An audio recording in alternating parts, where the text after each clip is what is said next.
Assalamualaikum warahmatullahi wabarakatuh. Balik lagi bersama saya Diki Channel. Suara mode cerita alur film aktif. Halo cuy. Oke cuy, kali ini saya akan membawakan cerita alur film yang berjudul The Last of Us. Apakah cerita alur film ini lebih seru daripada gamenya? Mari kita bahas cuy. Oke cuy, untuk reaction oke cuy, untuk reaction TikToknya yang mak-mak lato-lato itu kita tunda dulu ya cuy. Nanti kalau seumpama saya reaction mak-mak TikTok lato-lato kalian malah begini, malah saya yang dapat dosanya cuy. Waduh, malah jatuh cuy. Itu malah bahaya ya cuy. Daripada kita reaction itu, kita tunda dulu cuy. Mari kalian tonton saya membawakan cerita alur film The Last of Us. Gaskan Diki Channel hadir bos. Siap membawakan cerita alur film? Siap bos. Wacau.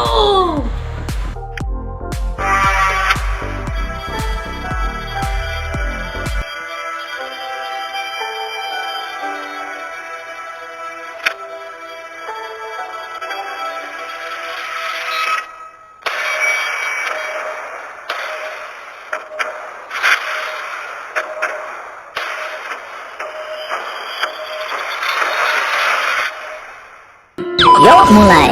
Perhatian kawan-kawan, persiapan diri kalian, kencangkan sabuk pengaman, jangan lepaskan pegangan karena kita akan menuju ke dunia The Last of Us.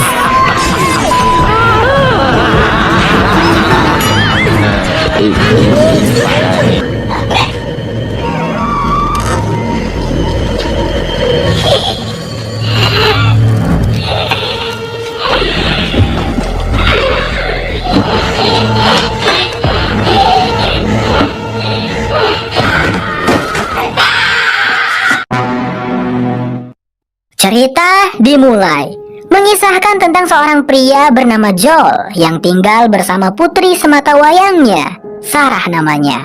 Istrinya Joel tidak ada. Tidak diceritakan entah sudah meninggoy entah apa. Joel ini sangat menyayangi putrinya itu.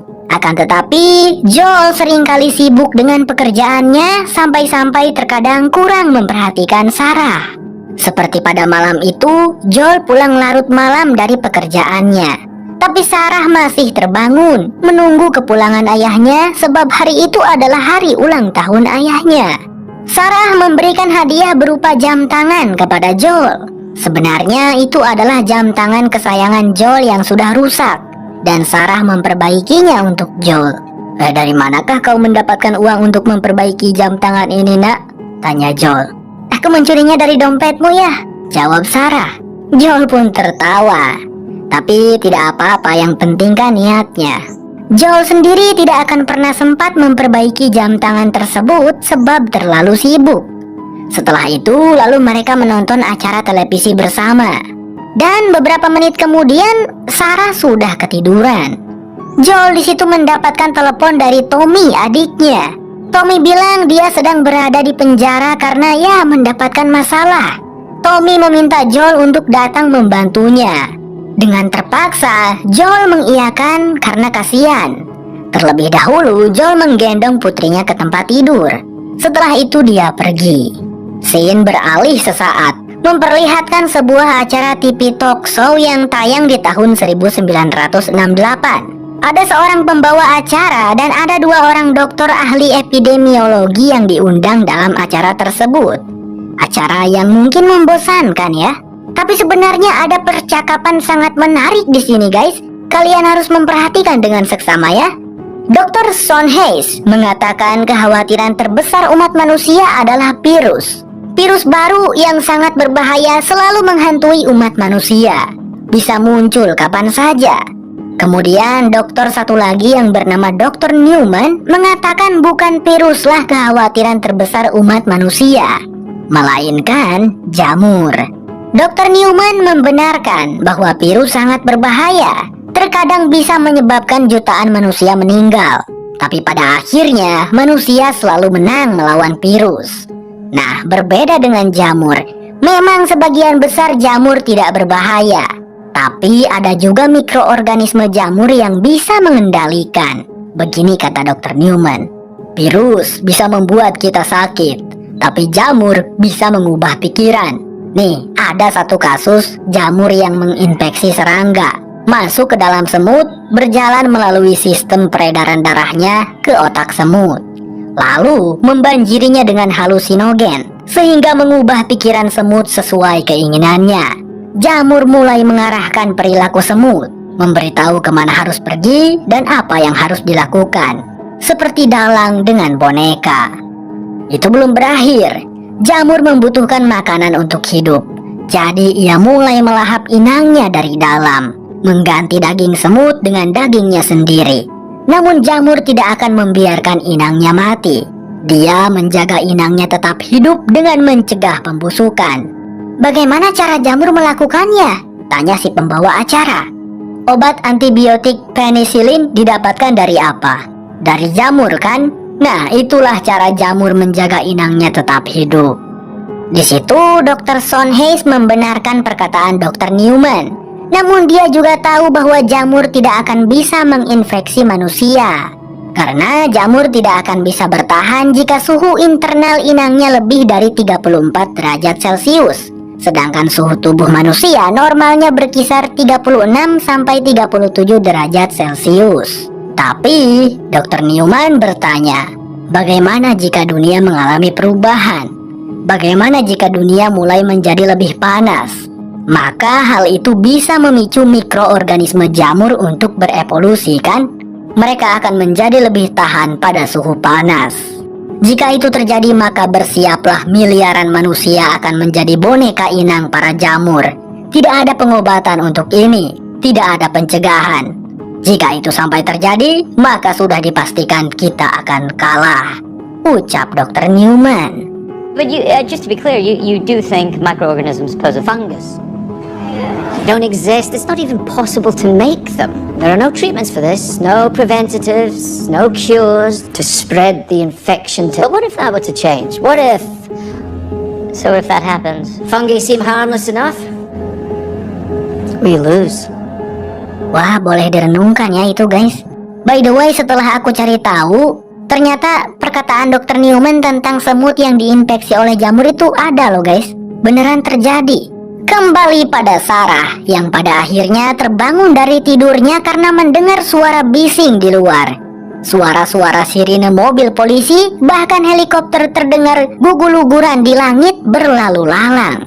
Gadis itu bangkit dari tempat tidurnya, berusaha memanggil-manggil ayahnya, tapi tentu tidak ada. Lalu dirinya dikagetkan dengan sebuah suara kaca diketuk-ketuk. Ternyata itu adalah Mercy, anjing tetangganya Sarah. Sarah keluar dari rumahnya untuk menghampiri anjing tersebut. Heran aja gitu kenapa Mercy pergi dari rumah tetangganya.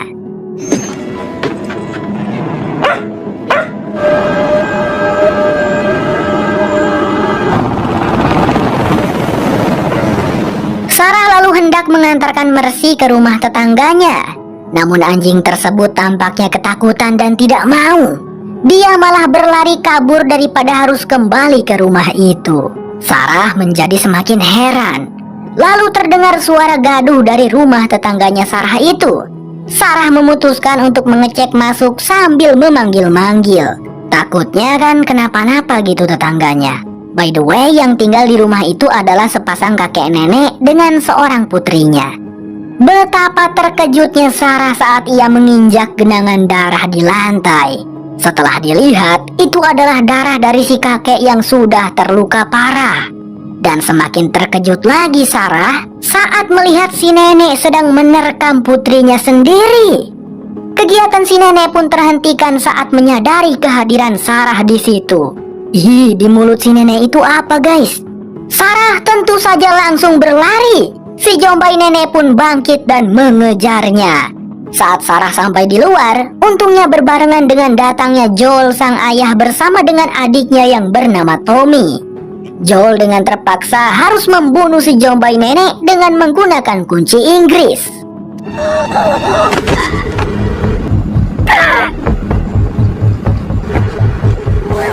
What are we doing, Joel?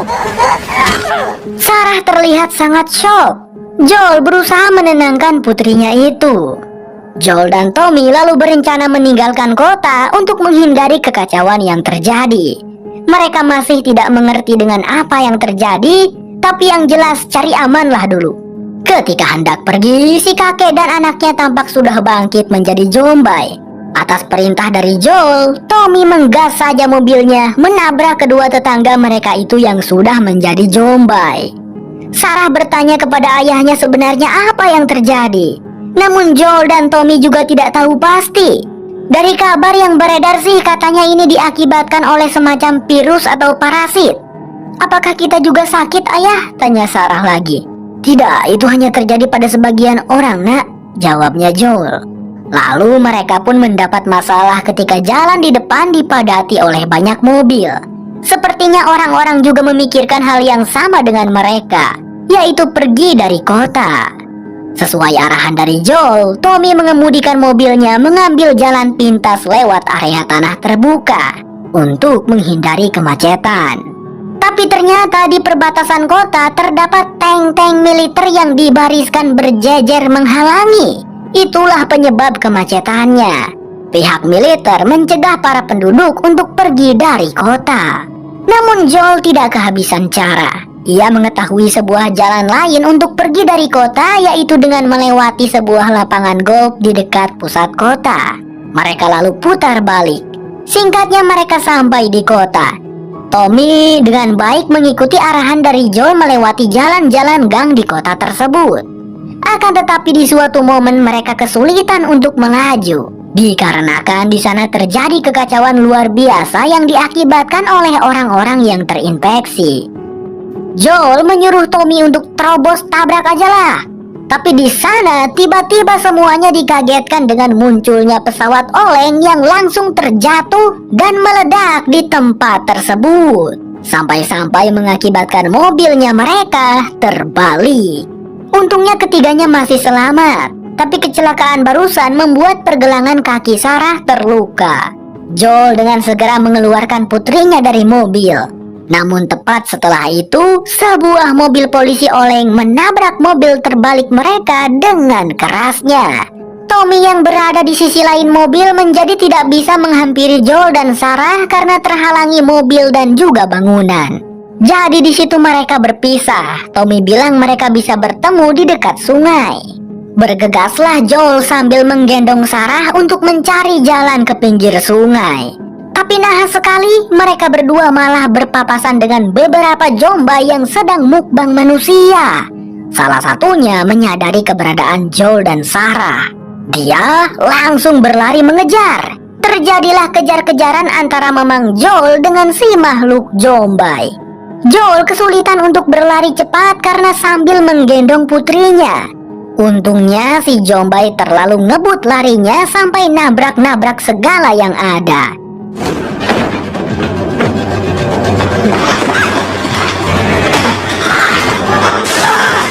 Tapi ketika Joel sampai di area terbuka, Jombai tersebut hampir saja berhasil meraih mereka. Namun untungnya seorang tentara menembak Jombai tersebut tepat di kepalanya. Joel mengira mereka aman bersama tentara itu. Namun ternyata si tentara ini malah hendak membunuh Joel dan Sarah atas perintah dari atasannya di radio. Saat si tentara mulai menembak, Joel melompat dan terguling-guling ke parit sungai. Dia kehilangan Sarah di situ. Si tentara ikut turun dan hendak mengakhiri hidupnya Joel saat itu juga. Tapi untungnya Tommy keburu datang langsung menembak mati tentara tersebut. Syukurlah Tommy datang tepat waktu, guys. Joel hanya terkena goresan peluru di pinggangnya. Akan tetapi, Sarah putrinya tertembak di perut. mengalami pendarahan yang sangat banyak. Joel histeris, berusaha ingin menyelamatkan putrinya itu. Namun Sarah tidak bisa bertahan dan menghembuskan napas terakhirnya saat itu juga. Joel memeluk tubuh putrinya yang sudah mati itu sambil menangis terisak-isak. Tommy pun tampak sedih, tidak bisa berkata apa-apa. I gotta get you up, okay? I gotta get you up. Come on, baby. I know. Tommy, help me! Joel. Scene lalu melompat ke 20 tahun kemudian, memperlihatkan seorang gadis kecil yang berjalan di hutan hingga ia menemukan sebuah kota yang sudah mati. Kota Boston. Bisa dilihat di sana terdapat sebuah wilayah kota yang dikelilingi oleh tembok raksasa. Di sanalah sebagian umat manusia tinggal dan berlindung. Tempat tersebut dinamakan QZ Boston, dipimpin oleh kediktatoran militer bernama Fedra. Gadis kecil itu berjalan hingga sampai di dekat QZ Boston. Para tentara yang berjaga di pintu gerbang masuk dapat melihat gadis tersebut terjatuh pingsan. Mereka lalu menolong gadis malang itu. Singkatnya, gadis tersebut dibawa dengan menggunakan kursi roda dengan tangan terikat. Dia diperiksa dengan menggunakan sebuah alat. Alat tersebut menunjukkan indikator warna merah. Seorang tentara wanita di sana tampak begitu ramah pada anak tersebut. Dia berkata bahwa mereka akan memberikan obat kepada gadis itu dan setelah itu mereka akan memberikan makanan, bahkan juga mainan untuk anak tersebut. Kau aman sekarang, nak, ucap wanita itu. QZ Boston merupakan tempat perlindungan yang sangat luas. Orang-orang yang tinggal di dalamnya bisa merasakan aman dan tenang dari gangguan makhluk-makhluk zombie.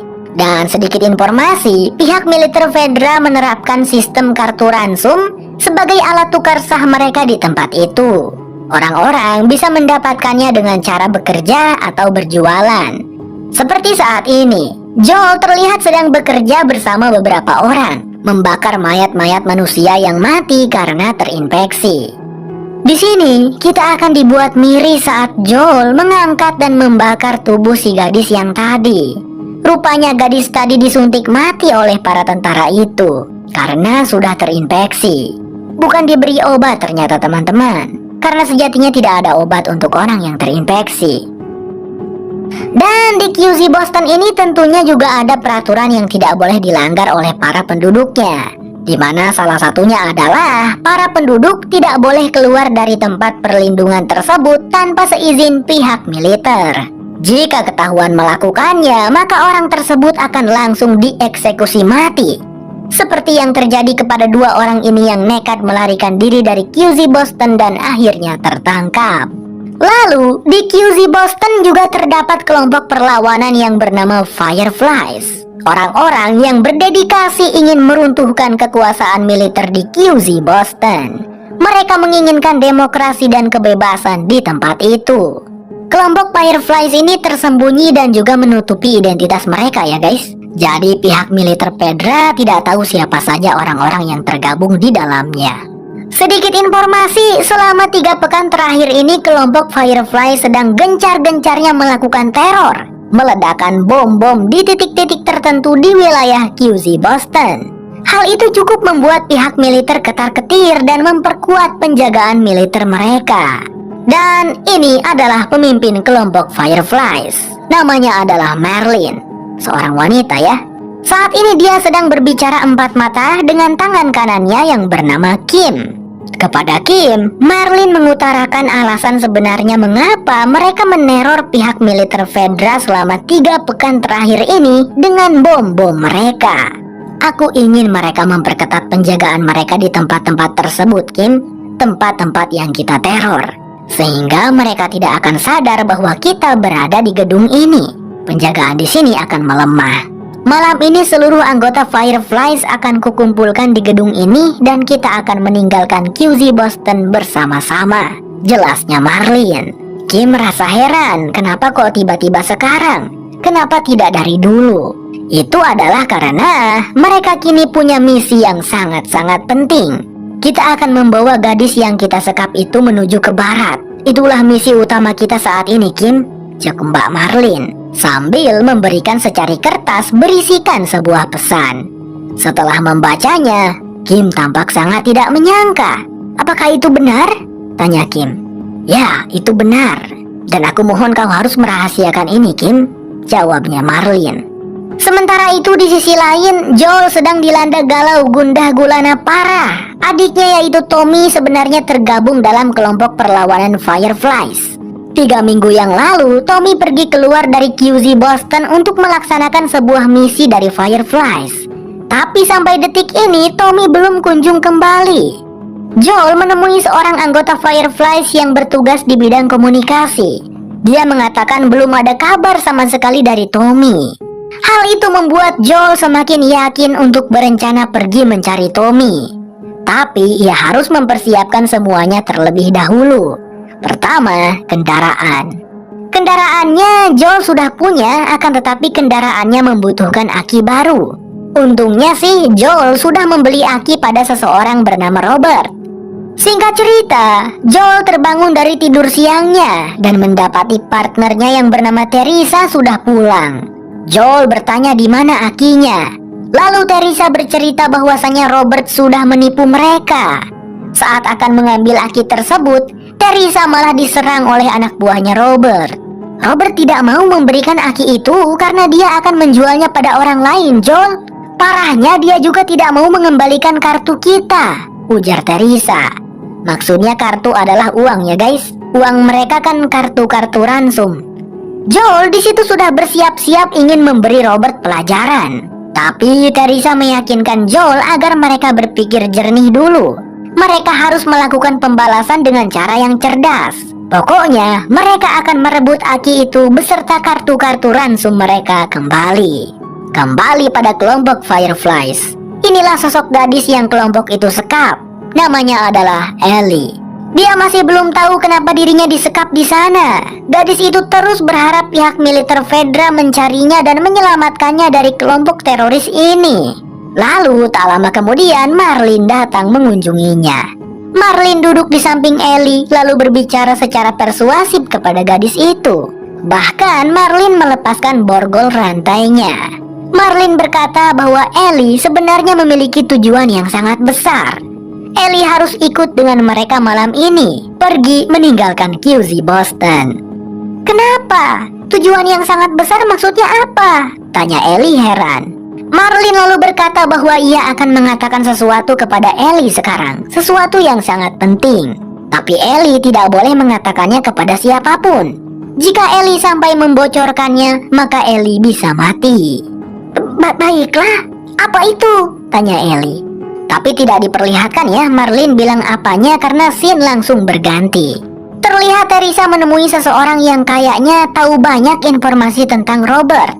Dia membocorkannya kepada Teresa, tapi tentu itu tidak gratis. Kartu-kartu ransum lah bayarannya. Namun dengan begitu, kini Teresa dan Joel tahu kemanakah perginya Robert untuk menjual aki mobil itu. Robert akan menjual aki itu ke gedung bla bla bla bla. Untungnya mereka tahu betul tentang gedung tersebut. Teresa dan Joel juga tahu sebuah jalan terowongan bawah tanah yang dimana ada sebuah jalan yang langsung mengarah ke gedung itu dari bawah. Singkatnya, Joel dan Teresa sampai di pintu masuk menuju ke terowongan. Mereka berdua masuk dengan membobolnya. Cukup lama Joel dan Teresa menyusuri lorong bawah tanah itu hingga sampailah mereka di sebuah pintu yang ada tandanya. Mereka berdua segera memasuki ruangan tersebut. Teresa berjalan duluan. Betapa kagetnya dia saat melihat mayat Jomba yang sudah... Apa itu guys? Menempel di dinding dan dipenuhi jamur-jamur yang tampak menjijikan. Jelas Jombai tersebut sudah mati dan tidak berbahaya. Keduanya melanjutkan perjalanan, menaiki sebuah tangga yang cukup panjang. Setelah sampai di atas, ada sebuah pintu. Kata Teresa, itu adalah pintu yang langsung mengarah ke lorong gedung. Tapi saat dibuka, seperti ada sesuatu yang menghalanginya. Saat itu juga, Joel dan Teresa melihat ada darah yang mengalir di lantai. Teresa langsung membuka pintunya. Ternyata pintunya tadi terhalangi oleh mayat Robert. Robert dan anak-anak buahnya sudah mati di sana. Tapi tidak hanya Robert dan anak-anak buahnya, korbannya juga ada dari kelompok Fireflies. Teresa mengecek aki yang dibawa oleh Robert, ternyata aki yang dimilikinya itu sudah rusak. Jadi Robert ini tidak lebih dari seorang penipu ya guys. Dia tidak benar-benar punya aki yang bagus rupanya. Joel di situ mendengar suara orang yang merintih di lorong lain. Segeralah dia mengeceknya. Ia melihat ada 2 orang yang tampak terluka.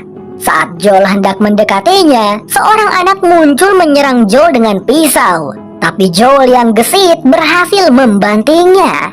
Dia rupanya adalah Ellie. Sementara 2 orang yang terluka itu adalah Marlin dan Kim.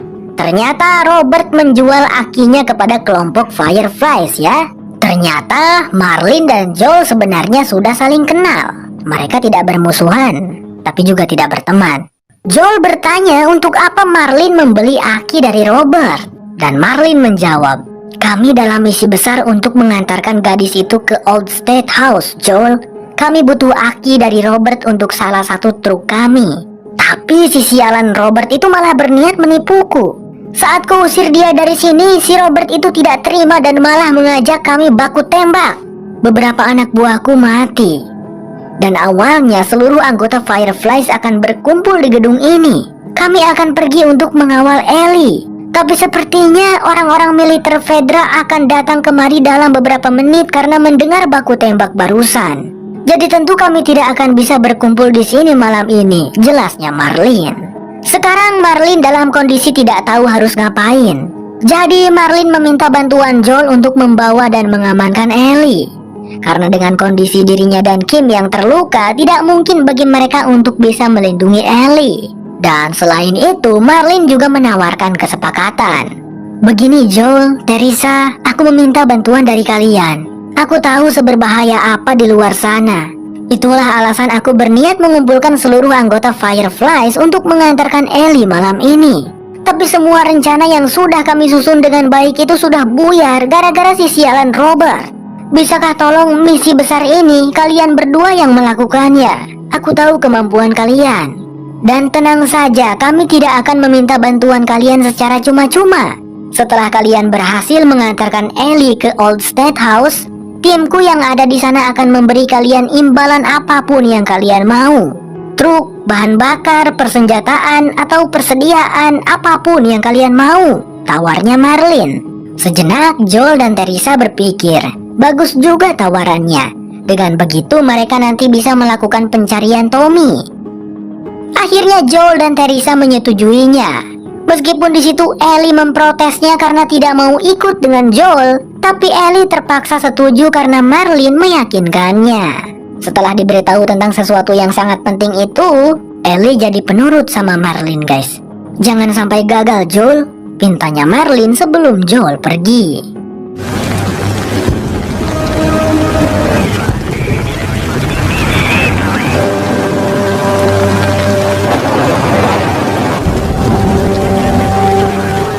Mereka bertiga untungnya berhasil sampai di rumahnya Joel dengan aman. Rencananya mereka akan pergi keluar tembok setelah gelap nanti. Sementara Teresa pergi untuk melihat keadaan, Joel menjaga Ellie di rumah. Ellie menyinggung tentang jam tangannya Joel yang sudah mati. Kok masih dipakai begitu? Joel tidak menjawab. Itu adalah jam tangan yang dihadiahkan oleh putrinya dulu pada Joel. Tentu Joel masih menyimpannya dengan baik meskipun sudah rusak. "Hei nak, apa kau ini semacam putri kerajaan atau apa? Kok kayak spesial banget?" tanya Joel. "Ya semacam itulah," jawabnya Ellie. Yang kemudian ia bertanya lagi pada Joel apakah Joel pernah pergi keluar dari tembok sebelumnya. Joel menjawab sering, tapi terakhir kali ia pergi adalah setahun yang lalu. Singkat cerita, pada malam harinya Joel bersama Ellie dan Teresa berhasil diam-diam menyelinap keluar dari tembok UZ Boston dengan cara melalui jalan bawah tanah. Tapi di situ mereka belum aman. Ketiganya dengan dipandu oleh Teresa harus berjuang menyelinap, berjalan dengan sembunyi-sembunyi agar tidak ketahuan oleh para penjaga militer Fedra. We're gonna take the left edge around the buffer zone. You stay close. Okay.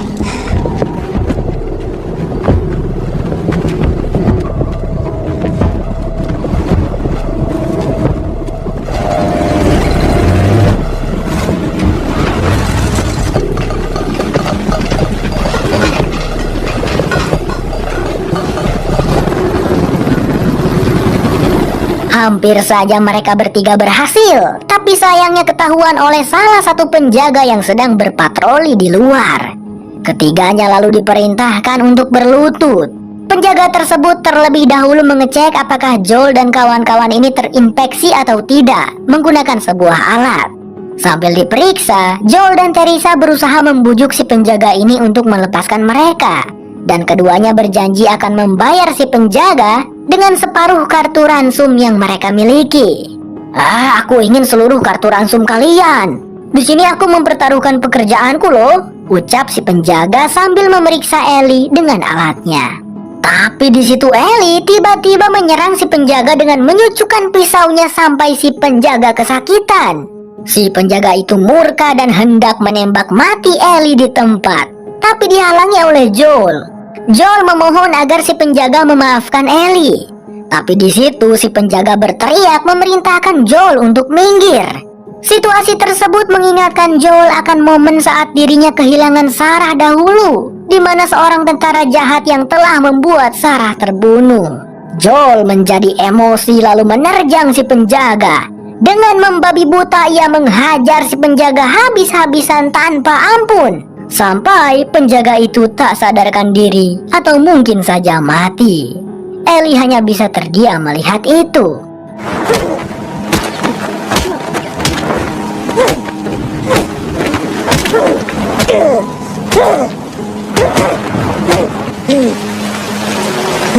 Lalu di situ Teresa dikejutkan dengan alat si penjaga yang tadi diperiksakan pada Ellie.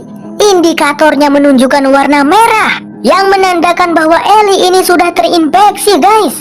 Joel, anak ini terinfeksi, ujarnya Teresa panik. Ellie lalu mencoba menjelaskan pada mereka bahwa dirinya baik-baik saja. Ia menunjukkan bekas luka gigitan Jombai di tangannya yang sudah sembuh. Biasanya orang akan menjadi Jombai setelah 1 hari digigit Jombai, sedangkan Ellie digigit Jombai beberapa minggu yang lalu. Berarti aman kan begitu? Oke, untuk sekarang lupakan hal itu. Mereka tidak bisa berlama-lama di situ karena tentara Fedra pasti akan berdatangan. Jadi Teresa pun segera mengajak Ellie dan Joel untuk bergegas pergi dari tempat itu. Sebelum pergi, Joel menyempatkan dulu untuk mengambil senjata api milik si penjaga yang sudah mati. Dan dimulailah petualangan Joel, Ellie, dan Teresa di luar tembok QZ Boston. Kira-kira akan ada bahaya apa yang menanti dalam perjalanan mereka ini? Bersambung! Kita telah kembali pulang dari dunia The Last of Us. Bagaimana menurut kalian teman-teman buat episode pertama dari The Last of Us ini? Jangan lupa juga buat nonton filmnya ini secara penuh ya, karena pengalaman menonton film secara langsung pastinya lebih mantap dan lebih bagus. Series ini bisa kalian tonton di HBO Go atau HBO Go. Kita tunggu saja episode 2-nya. Sampai jumpa lagi di perjalanan ke dunia The Last of Us berikutnya.